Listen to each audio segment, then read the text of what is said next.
Hey, good afternoon. Hope y'all like the new layout. So I decided that since this is mostly just talking, I decided to go in and change the layout a little bit so that you're not sitting there staring at a computer screen the whole time. Thank you, thank you, thank you. Came up with that myself. So, um, watched a couple of the playbacks of the videos, and I decided to do that. So this is more of a, I don't want to say it's more of a podcast because there's I guess it's more of a live stream, right? But a lot of what I'm doing is talking and less showing. So when I do show or have something to show, I'll pop in and I'll throw that up, the computer screen up, and we'll go from there. So sorry for the hair. We're on quarantine for like 2 more days, but the hair's getting long, so time for a haircut. Oh well. All right, moving on. So today stream um, is an interesting stream. So I decided that what I was going to do today was I was going to go in and talk about finances and finances with marriage and finances once you're married, so forth and so on. Hey Desi, thanks for the subscribe. I appreciate it. Um, I was going to talk about everything that would come whenever you are doing a you're going into your marriage and you've gotten married or you're about to get married or whatever, and your finances are not exactly together yet, right? So it's very important that you figure this out and you talk about it beforehand. So if you're already married and you don't really know how to manage your finances together, so forth, so on, this would be for you as well. But if you do, or if you're already married and you're having trouble, hopefully this helps. Hopefully this gives you a little insight of how you can think about your finances as in your marriage, and how hopefully this can help you. So getting started is pretty easy. So I'm going to get started and I'm going to give you this little story that I threw together about Julie and Jim. Okay. So Julie, wonderful girl, right? Jim, wonderful guy. Yada, yada, yada. Here we go. Julie and Jim, they're walking down the street. And Jim's going to go up to Julie, right? And Jim's going to say, "Hey, I'm Jim. What's your name?" Right? And this is great. So I don't know if you also thought that you were going to tune into dating advice, but here's perfect dating advice on how to pick up girls. Okay, for all my guys out there, this is for you. So Jim's going to go up to Julie, right? And Jim's going to say, "Hey, what's your name?" And obviously she responds with Julie, and he's going to say, "Hey, I'm Jim. So what are your hobbies?" I'm telling you, it works. Go try this. I'm telling you, this will work. Just go ask what are your hobbies. Um, and she's going to just respond very, very fluently. She's not going to ask, "What are you doing? What, are you a stranger?" No, she's going to say, "Hey, I like tennis." Okay. So Jim knows Julie likes tennis. So Jim's going to say, "Hey, that's awesome. I like tennis too. And I'd like to ask you on a date. But first, I must ask you, what's your credit score?" Right? I'm telling you, this will work. It's a perfect segue into your first date or your next date or the love of your life. And she is going to respond with her credit score, and life is going to be great. You're going to go live happily ever after, financially free. That is not true. Okay, so reality. That first off, that pickup line would never work. Actually, it might work if she's super financial savvy. She might actually be really happy that you asked her credit score. Um, but this is a terrible story. This is not reality. If it was all that easy, everyone would that would be a huge pickup line, right? And life would move on, and everyone would be happy, and things would go great. But it's not that easy, because how Jim spends and saves and invests and uses his fun money and what he finds important is probably most, if not all, completely different than how Julie does it. Okay. So when Jim and Julie get together, and Jim loves to play golf and Julie loves to buy the newest tennis racket, they're obviously, he wants the brand new set of golf clubs, she wants the brand new tennis racket, and they only have so much money. So finding a common ground is key. First off, it's very key. So I'm going to breeze through these stats. I pulled some stats that I wanted to go over because these stats are very enlightening, hopefully, to where you can hopefully relate in some shape, form, or fashion. You can relate to this. But if you're not married, it's very crucial that up front you talk about these things. It's you'll see on some of these stats that a lot of what could have led to a much happier marriage when we look at finances in general could have been prevented if these things would have been talked about. So hopefully this is not new to you, that you know that finances destroys marriages. So there's no happy way to say that. It happens. So 43% of couples that's been married for more than 25 years started off in debt. All right. So when we're looking at that, we're talking about like your mom and dad. Okay. You think about people that could have been married for 25 years. So anybody that could have been married for 25 years, 43% of those couples started off in debt. Now we're talking about your friends and your young family members and relatives. Your friends and relatives, 86, so double that number, that have been married for 5 years or less, 86% started off in debt. All right, so that's eye-opening, right?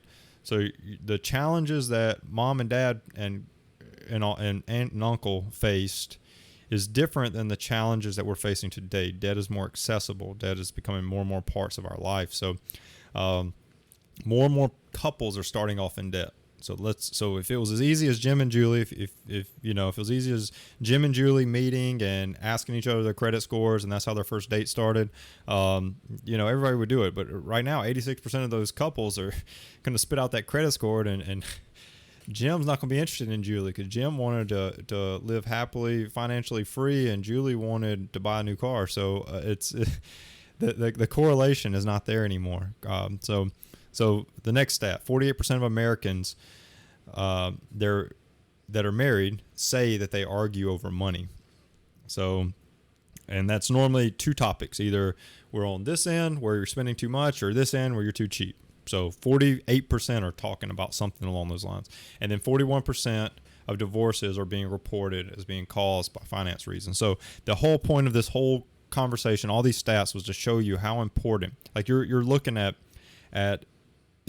America's already on a 50% divorce rate. And so if you're taking the 50% and halving it again, you have a pretty high chance of being divorced because of finances. So let's look at top financial reasons, and I'm going to buzz through these real quick because I really want to get to the actuality of what we can do, how you can structure your finances married, or how you can start planning to structure your finances once you're married. So let's look at this. So top finance reasons that marriage or that couples complain about. Number one, that they have opposing attitudes about finances. Plain and simple, one's a spender, one's a saver. One wants to save money, one wants to invest, one wants to spend money. And to the spender's eyes, they're meeting that habit of spending, and to the saver's eyes, the spender's blowing money. So number one reason.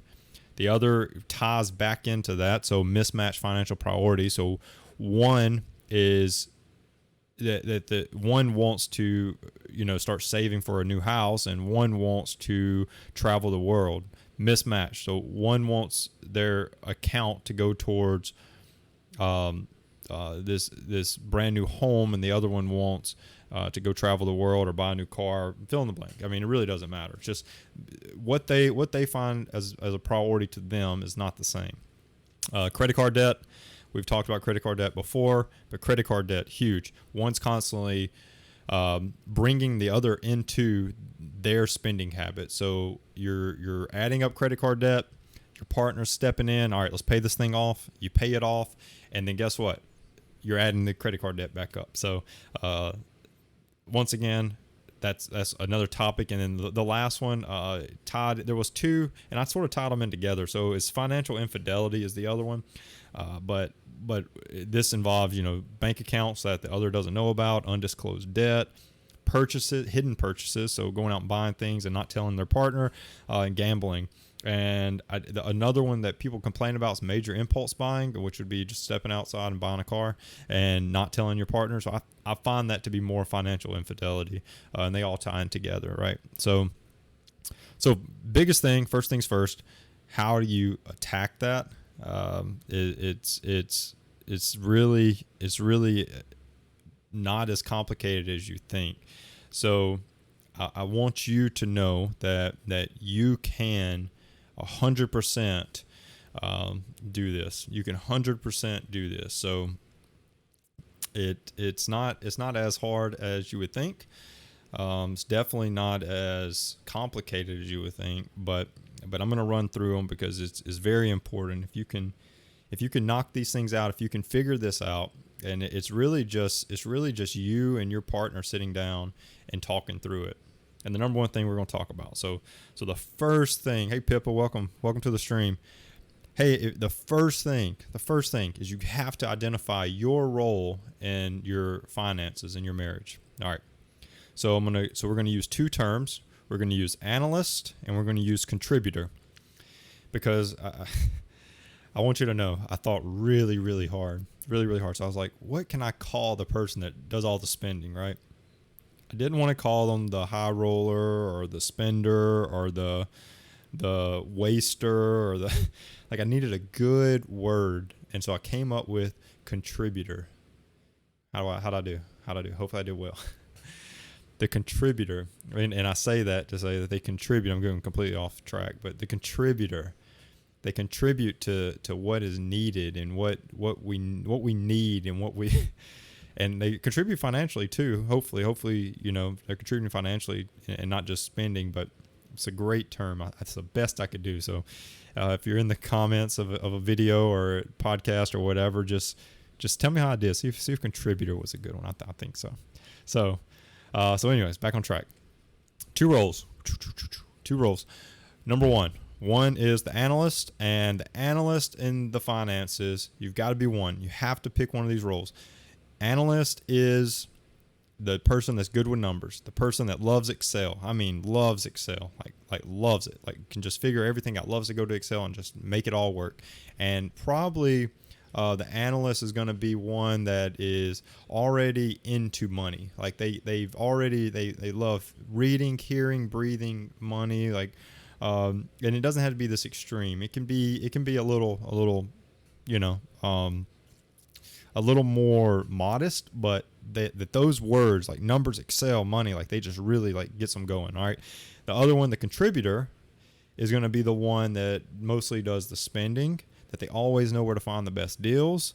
They're on top of what you and your marriage needs. They know, but they're also good at tracking, like in terms of tracking spending. And I'm not saying tracking that they control it, but they are good at, at tracking, the how the whole thing is working, how everything's going in your month. So once you have your role selected, that's where this is probably the most complicated part, because once you have your role selected, life gets a little easier. So I want to say that you can be mixed between the two. So one can be an analyst, one can be a contributor, one could have contributing characteristics, one can have analyst characteristics. I'm not saying that you have to be both, or one has to be a clear-cut distinction. You may be, but you could just as easily be, you could easily just be a sort of a little bit of both, right? But your marriage has to have both. So the marriage has to have both. I'm going to say it again. The marriage has to have both. Sounds crazy, because right now, if you are that analyst, and I'm telling you the marriage has to have both, you're telling me, dude, you are crazy. You mean you're telling me that my wife or my husband, whoever the contributor is, that they get to go spend the money just nonchalantly, just going around just no. I am saying that, actually. Absolutely. I am saying that, but only kinda. I'm only kinda saying that because they're not going to be able to spend as the contributor the way they want to. But yes, you do need someone to be that contributor, or that spender, right? Because that person in your marriage, whoever that is, the husband or the wife, they want to spend, right? And you have to give them the option to spend. Just like you want to save, they have to give you the option to save. Like if you had $100 left over in your budget, $50 goes to spending, $50 goes to savings, everyone's happy, right? You see what I'm saying? Like you have to be able to compromise in a sense that once all the bills are paid, that you're giving them a spending budget. They're giving you a savings, investing, whatever budget.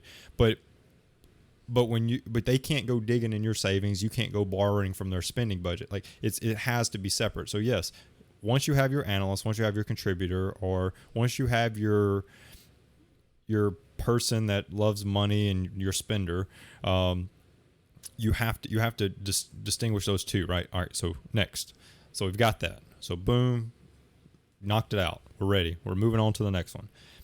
You've got your roles, right? Everything's lovely. We've got to establish accounts. So how are we going to do it? This is the part that I truly, truly, truly wanted to ensure that we talked about. And I say that because I wanted to give you options. So on this stream, I do not tell you what to do, right?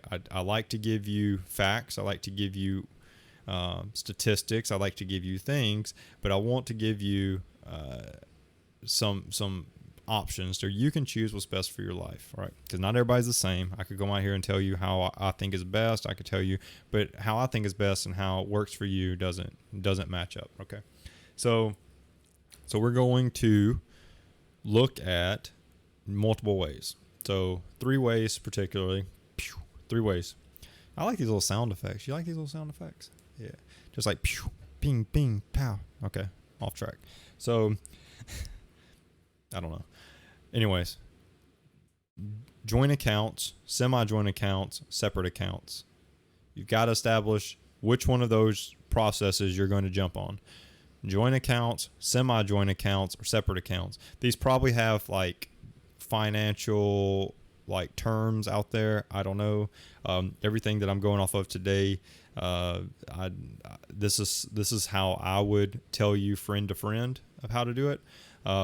With my knowledge, with my existence, with what I've seen working, what I've been told works, is these 3 things: joint accounts, semi-joint accounts, separate accounts. You've got to pick one of those and you've got to go with it. But before you do that, make sure you rewind this and establish your roles. Pause it, establish your roles, whatever you want to do, figure out your roles, because that's going to play a crucial role into how this whole thing works out, how you manage this. So first off, joint accounts. How do you do it? Joint accounts is easy. It's probably the easiest of all things when it comes to how you do it. Pretty much, joint accounts is you go to your local bank, walk in, say, I want to open a joint account, checking account, savings account, everything. All direct deposit goes in and out of that account for both you and your spouse. Easy, right? Super easy. With this one, there should be no checking account or savings account that cannot be accessed by both parties. Now, I'm not saying that you have to have a singular checking and savings account, but what I'm saying is that when you do a joint account, both parties should have total access to it. It should be joint accounts. So even if you want to have joint accounts, one for bills, one for fun, that's fine. I'm not telling you that's easier or harder to manage, but joint account is the simple fact that both parties have joint access to the account. Like, I mean, both have a debit card, both have everything that has to do with those accounts. The benefits of the joint account is that this one is the easiest to budget. When all the money comes in and all the money goes out of one singular account, it is easier to budget. So with that being said, when it comes to budgeting this joint account or every account, because individually you have to budget every account that money's coming in and out of. Okay, so let's clear that and go watch a budgeting video. I've got 2 budgeting videos out right now, so go watch one. If you do not know anything about budgeting, that'll be a good starting point. So But joint accounts are the easiest to budget because you, the analyst, and the contributor are going to sit down and make your budget together. You're going to decide where your money's going to go. You're going to first come up with where all the money's coming in, and then you're going to decide where the money's going to go out of that account. Super easy, right? You're budgeting it together. There's no chance of financial infidelity because both parties can see the account. Decisions of what comes out of the account are made together at those budget where you're sitting down and you're making these budgets. Those decisions are made together. And this involves your long-term planning, your big purchases, like everything. Everything is together. When it's time to buy the house, you're sitting down, you're both contributing to say, let's start saving for a down payment on a house. Let's do this. Let's buy a car. Like everything is together. It's easier to manage. Okay. The downfall is that this account is harder for most people to accept because they manage their money separately for so long. All right. That's the number one thing. And the other hard downfall for this one is that this can truly lead to problems in and of itself, because let's say the wife makes more money than the husband. That simple fact could make the husband a little upset or whatever about the money that, or I'm sorry, excuse me, I said this totally back. So let me rewind. The problem that this can lead to is if one person makes more money, so husband or wife, let's say the wife makes more, the wife could be upset because if she's the spender, if the wife's the spender and she wants to spend and she makes the most money and she's putting the most money in that checking account and she wants to spend, that can truly upset her when the husband says you can't, right? It's like, I make the most money. I do the most for this checking account. Like I'm providing the most. What do you mean I can't spend it? So that's a huge downfall. If there's one thing about joint accounts that I cannot harp on enough is that the joint account can lead to those problems in that sense. If both parties have the ability to say, you know what, we're in this together. I don't care who spends, as long as it's budgeted, I don't care that you spend whatever. And that goes back to the budget. You have to give the contributor, you have to give the analyst, you have to give the spender, you have to give the financial person room to do what they want to do. Like that's all part of the budget, right? So you can't hinder one from doing what they want to do with their money, but you have to understand that what you're putting in, it doesn't matter if you're putting in 75% and your spouse is contributing 25% to the money going into that checking account. The joint account will work very fluently if you understand that you're in it together. Okay, so just want to throw that out there. All right, so that's the biggest part of the joint account is that one simple thing. So if you can do that, the joint account will work. I'm telling you, the joint account will work. I'm telling you, the joint account will work. All right, real quick, quick listen from the ad, and we'll be right back.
All right. So we've done joint account. So joint account, we've got it. Everyone, if you don't understand the joint account, if you are still missing a little bit on the joint account, reach out. Let me know. I'll answer any specific questions that you have. So the next two are the next one is probably the one that anyone that likes the idea of the joint account, but is having, but sees some of the problems or the downfalls could affect their marriage or their relationship. This next one, the semi-joint accounts, is probably where you're going to lean to. Okay, if the joint account is too much, the semi-joint account is probably where you're going to lean to. Okay, so let's jump in. So first off, how does the semi-joint accounts work? So sort of like the joint account. The difference is you're going to go into the bank. You're going to do that joint account. All right. The joint account, you're going to make it, and each party, so the husband and the wife, are each going to contribute the same amount of money, or however you decide to split it up, to this joint account that you've established, right? So that needs to be, like I said, how you divvy this out, how you look at it and you say, all right, the husband's going to contribute 20% and the wife's going to contribute 15%, or however your income, or however, or you can say the bills cost $2,200 a month. We're going to each contribute $1,300 just in case we have some extra money that needs to spend. Like I really, like I can't tell you how to do it in that sense, how much you contribute, but the structure is you have this joint account that you're each like just flowing money into. Okay. However, on the back side, you also have your individual accounts that you also have money in. So whether that be all of your money comes into your account and you transfer it into the joint account, or some companies that if you work for a company that runs like ADP or something like that for your HR, they have the ability to contribute, let's say 80% of my check goes to this account, 20% goes to this account, or vice versa. So if you have that option, that might be an option for you, and so that your direct deposit still, goes the way you want it to. But that's the biggest piece of this is both parties are going to contribute to the joint account, and that joint account is going to pay all the bills. So mortgages, lights, water, internet, cable, whatever, cell phones, like everything, every bill that you are paying together, that you decide to pay together, is going to go into that account. All the money's going to go into that account, and then it's going to come back out of that account. All right. So on the back side, like I said, you have your individual account, you have your individual savings, you have your whatever investment accounts that you want. Like how you do your individual stuff doesn't matter. The one thing that I really want to harp on about the semi-joint accounts is that I would tell you, you don't, I think the best way to say is you've got to still, the same way you're doing a joint checking and joint savings, like in a joint account, in the semi-joint, you still want to do a joint checking and a joint savings that both of you are contributing to. Okay. You also want to look at doing make sure that you have a joint retirement account, or at least you both are contributing to retirement accounts that both of you can see the retirement account. And I say that because like there needs to be a coexistence of, if you're not going to do a joint account, like there needs to be, in a semi-joint, there needs to be some kind of coexistence between the two. And how you structure this, the semi-joint is very vague in a sense that there's multiple options and avenues to do this. But how you do it is ultimately up to you. So the benefits of this is that budgeting a joint, the semi-joint account is the same as budgeting the joint account. So you only are having to budget, in this sense, your life expenses. So there is no budgeting for that where the contributor gets their budget and the analyst gets their budget. Like that would go in a joint account, that would go into the main budget. You don't have to do that in a semi-joint, because the joint account is only going to be those life necessities, those life expenses that you're budgeting. So how much you deposit is up to you, but it must cover all of those expenses, right? And I would tell you to all of those expenses plus a little, just in case, because everything's going to be auto draft out most likely. So everything is covered and you don't have any overdrawn or non-sufficient fund fees that get tacked on. So a benefit of this also is that if one makes more than the other, there's no chance of conflict in how you spend your money. So if the wife, let's use our same example, the wife makes more than the husband, the wife can feel like she can go spend all her money on purses freely because she and her husband are contributing the exact same to the bills, just how much they make is separated by their individual accounts. Okay. So you do have partial control of your own money, and you're still contributing to the same whole cost. But I would tell you, the biggest thing that I'm going to harp on with this one is this semi-benefit. The semi-benefit that you should still open a joint retirement account, because you should have the same long-term financial goals in mind. And if you really love your spouse, you really wouldn't want their long-term financial well-being to be hindered because you put the person, that contributor, contributor, into managing their retirement when you have knowledge to help them manage it. So make sure that you have that joint retirement account that you're both contributing to as well, if you're going to do semi-joint. So that's crucial. That's very important. But do that, and this structure would work. Now, the downfall to these is financial infidelity exists, because what they're doing in their personal accounts, hiding purchases, stuff like that can exist. Long-term financial goals can't be as easily managed, so you want to make sure that joint process is there, that semi-benefit that we talked about.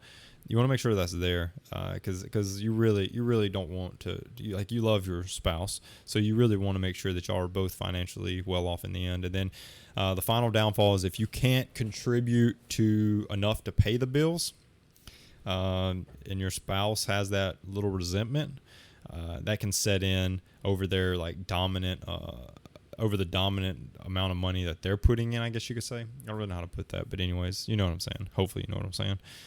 So if you're only contributed $200 to that joint account every month, and your spouse contribute $2,000,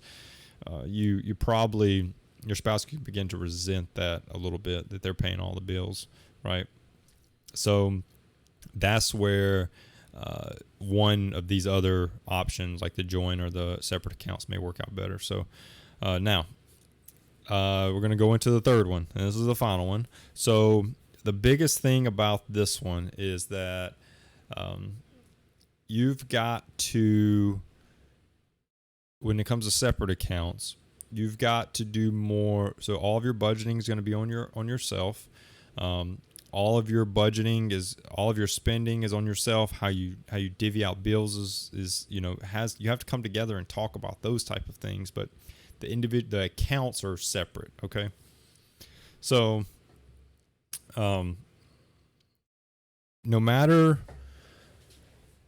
how do I say this? So if you're going to do separate accounts, the biggest thing is you're going to keep doing whatever it is you're doing. So however your accounts are currently structured, that's how you're going to continue to do things. Your accounts are completely separate. The only thing that you need, if you're going to do separate accounts, the only thing you need to ensure is that you have your spouse as a beneficiary on your account. So that's the one thing I would say. Make sure that your spouse is a beneficiary on your account. So if something does happen, they still have access to your money. Okay, I'll tell you that. So, but how you come together and you plan to split everything, that's really between you and your spouse. So maybe some examples, maybe one pays the mortgage, one pays everything else, right? Because mortgage is normally the most expensive. Maybe one pays and then the other transfers funds to the other one for their half or their third or their 3/4 or however you break that out. Maybe, however, like, it really doesn't matter. How you split those things up is up to you and your spouse. So the benefit of this is that it actually could be easy for you to manage your own money. Most likely it's already established on how your money is set up. You're already managing it, whatever. Before Jim met Julie, like, money was, like, how we managed our money individually was already set up. So you don't have to worry about those things, right? So it's important that you understand that, so that you can see that the management part is not as hard. If you're managing your own, there's a lot less meetings that are, budgeting meetings that you have to do with your spouse, because you're probably doing it on your own, right? Um, but there are downfalls that come with it. There's huge downfalls. So the separate bank accounts or the separate accounts, the biggest downfall that I can tell you exists with that is that there's never that coexistence and ownership of togetherness when that happens. So when you have this completely separate accounts, there's never this idea that we're in this together. Like you constantly feel like this is mine, this is yours, and we'll come together to pay bills. But if I, just being honest, like that's like me and my buddy going out to dinner and him just, Venmoing me half of the dinner. Like it's that togetherness needs to happen. And when you've brought your life together in marriage, that togetherness of finances can be big, because you can start planning and budgeting and making this life together, where both of you are involved. Okay. So another downfall is that long-term financial planning is separate. So how you're managing to make it through retirement, and your spouse is making it through retirement, like one of you may be left behind, right? And one of you may end up helping the other one in retirement, which that becomes a whole new set of resentment, right? So I would tell you that you can make separate accounts work in marriage. It's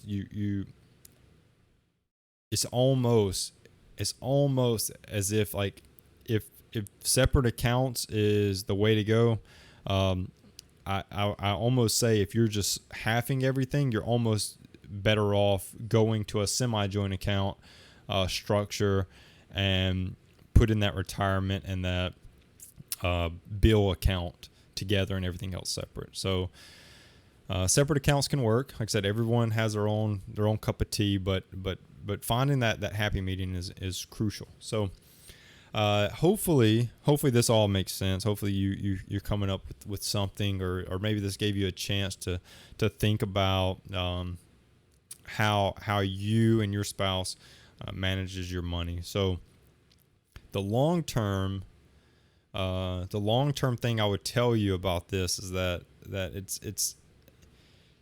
it's more about the conversations, right? So you have these conversations between you and your spouse where, like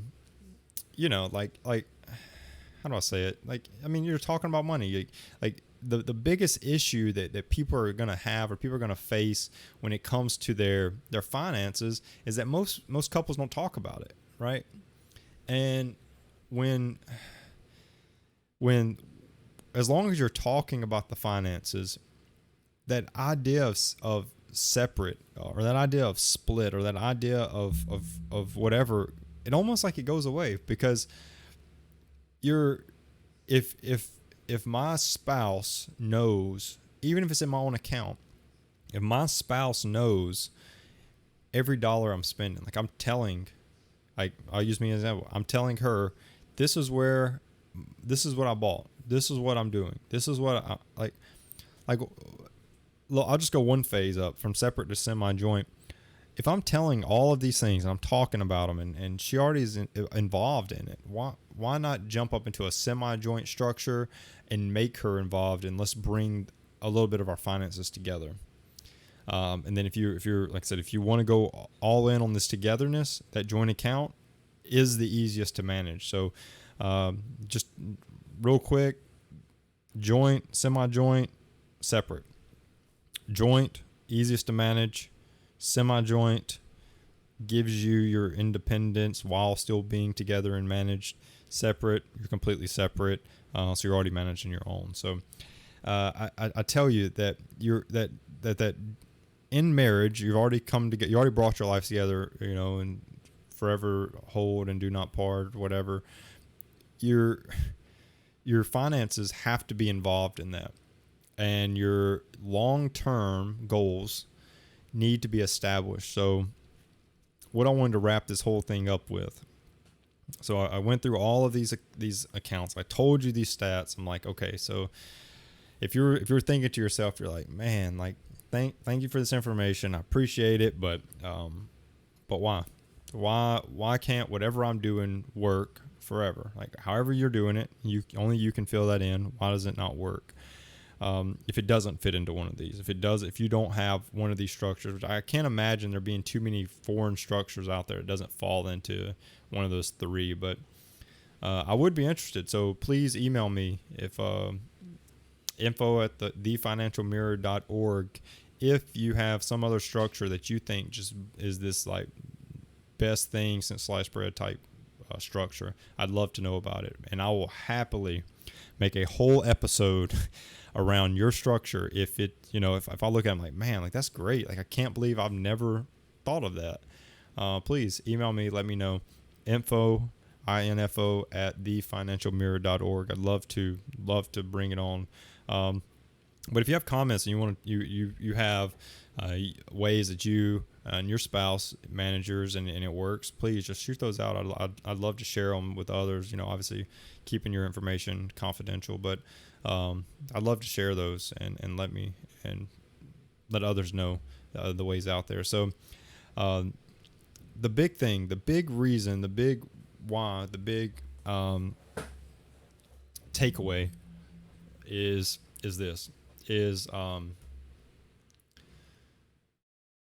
knowing that half of these marriages are in a divorce because of finances, right?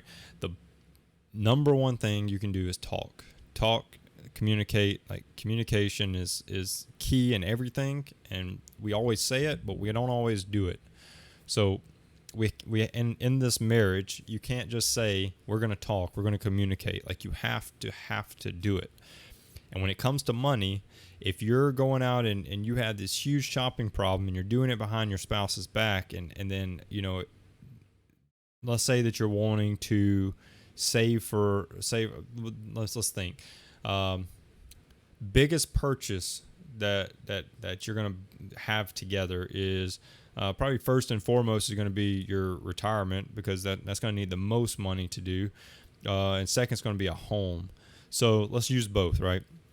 So let's say that you're in this semi-joint structure, or you're in this separate account structure, and let's say it's time to retire, and husband and wife both are like, man, I'm ready to retire, and one's like, all right, I've got $5 million in my retirement account, and my wife has $50,000. Okay. Woo, $50,000 for the rest of her life. She's got to live on $50,000. Who is going to be paying for her retirement? Me. So that togetherness, that conversation has to have been had before 60 years old, when we're tired of working and we're ready to stop.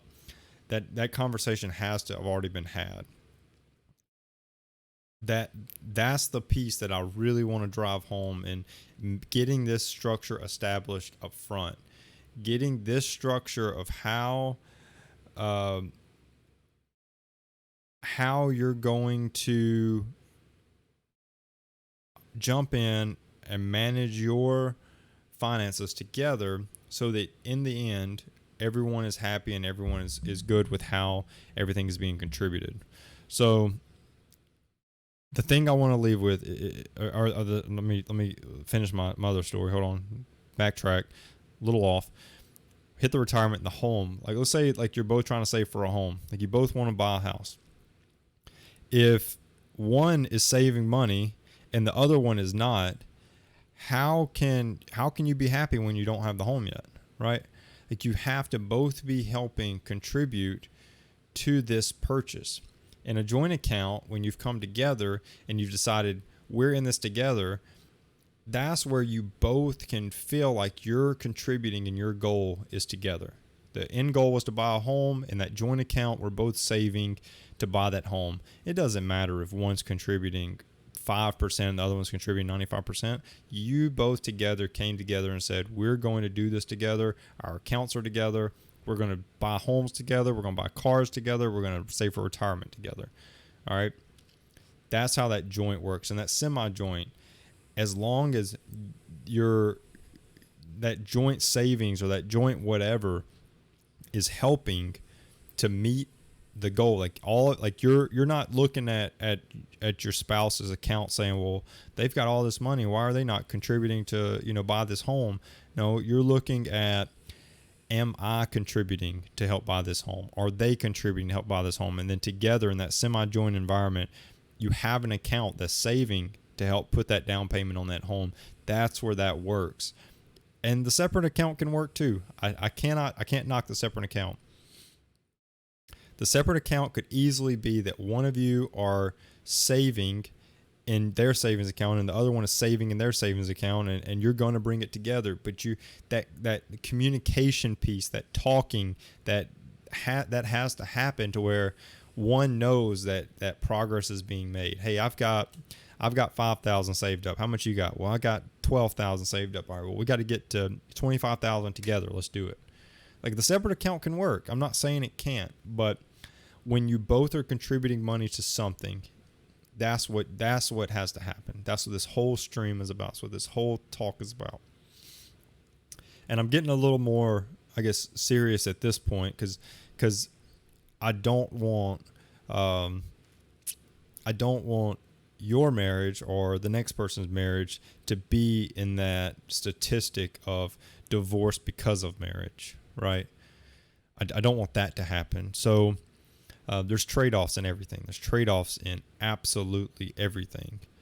To know that everything that you're doing is going toward what you're trying to build together. That's what truly matters. How you do it, how your accounts are set up, how they're separate. None of that really matters. What matters is you've got to know that you're both going to contribute and you're both going to make a difference together. So hopefully everyone enjoyed the stream. Hopefully everyone got a little something out of this. I truly want this to be a little piece of something that you could take away and you can go and approach. If you watch this together or if you're listening to this together or whatever, take the time. Go speak with your spouse. Go speak with your significant other and talk about this. Because once you have this set up, once you know the structure of how you're going to do this. So we talked about just to recap, we talked about which person are you? Are you the analyst or are you the contributor? The analyst is that numbers, Excel, money guru, and the contributor is the one that's all about the spending, finding deals, but they're on top of what you need. So once you have those roles selected and you decide, I'm going to be a joint account, we're going to have a joint account finance structure, a semi-joint account, or a separate account structure. The final thing you have to do, you've got to talk. You've got to communicate. You have to talk about your goals. You have to talk about their goals. You have to talk about your goals as a couple, as a married couple. And once you do that, you've got to come together and you've got to budget those accounts. However it's set up, you have to budget those things together. Whether it's the joint account in the semi-joint account, or where you're budgeting what we're trying to get together from an individual standpoint. So hopefully, like I said, hopefully that communication piece where you're sitting down, you're budgeting together, you're making goals together, 5, 10, 20, 30 years out, where you want to be as a couple, where you want to be individually. Like those are the conversations that need to be had together. So like I said, hopefully you got something out of this. Hopefully this was a good informative podcast. And even if you're not married, please have these conversations. Know where you stand, and limit the amount of hardship that you're going to have on your marriage. Marriage can already be tough, so finances and getting those in order and doing those things together can make it that much easier. I got all of my words. Easier. So make marriage easier. So with that, I appreciate it. Appreciate you joining in on the stream. I'll be back next week, next Sunday. Hopefully everyone joined today can also join then if you're catching this on the podcast or on YouTube or Facebook. Know this is a live stream. It's done weekly, 1 p.m. Hawaii Standard Time. So currently 5 p.m. Central, 6 p.m. Eastern. So catch it live. And with that, I appreciate everything that everyone's doing. I appreciate all the support that everybody's given. Truly, truly do appreciate it. Until then, see you next week.